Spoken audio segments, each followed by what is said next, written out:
आज का प्रश्न है प्रश्न नंबर 14। पर इस प्रश्न से पहले हम एक चीज़ समझ लेते हैं जो इस प्रश्न में आप अपने लिए उपयोगी साबित होने वाली है, उपयोगी सिद्ध होने वाली है। जैसे मान लीजिए ये कोई लाइन है, ये 100 है, ये 50 है, ये ए है और ये बी है।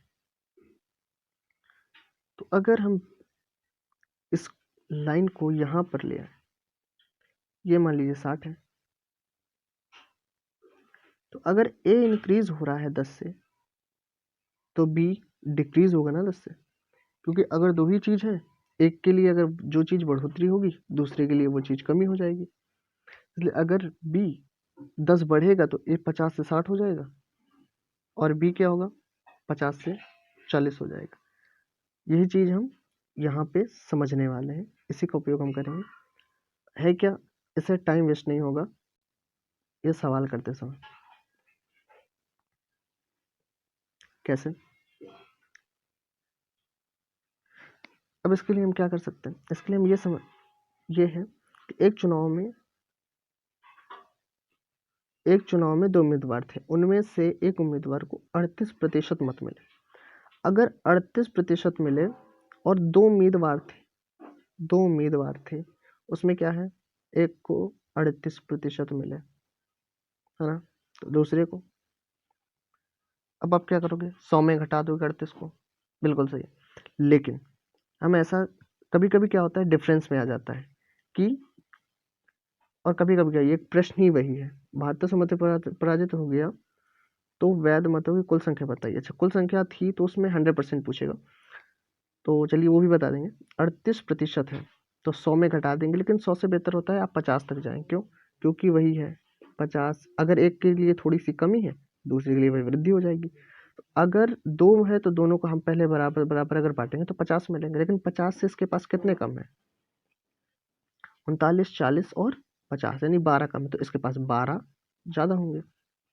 तो 50 में 12 जोड़ दीजिए, 62, यानी अगर इसके पास 38 है तो इसके पास 62% होगा। अब क्या है, बोल रहा है 38% मत मिले और वो 7200 मतों से पराजित हो गया। अब देखिए 7200 मतों से पराजित हो गया, तो ना हमें यहाँ इस चीज़ से मतलब है, ना हमें यहाँ इस चीज़ से मतलब है, हमें मतलब है इस चीज़ से। तो अगर हमें ये 12 पता है तो हम 12 दूनी 24 करके दूसरा 12 भी निकाल सकते हैं, और अगर घटाएंगे तो थोड़ा हल्का सा टाइम, 2-4 सेकंड का टाइम ज़्यादा वेस्ट होगा। तो इसमें क्या है, अब एक 12 है तो हम तुरंत उसको 12 दूनी 24 कर सकते हैं, हमें ज़्यादा सोचने की ज़रूरत है नहीं। अब जैसे ही हम 12 दूनी 24 करेंगे तो हमें ये पता चल जाएगी उन दोनों के बीच का अंतर कितना है, 24 है। अगर अंतर 24 है और उसने दिया क्या है, उसने बोला है कि 7200 मतों से पराजित हो गया, यानी जो 24 है ना, वो 24% है, जो वो 7200 के बराबर है, क्योंकि अंतर कितना है, 7200 का है। तो 100% कितना होगा, 100% निकालने के लिए क्या करेंगे,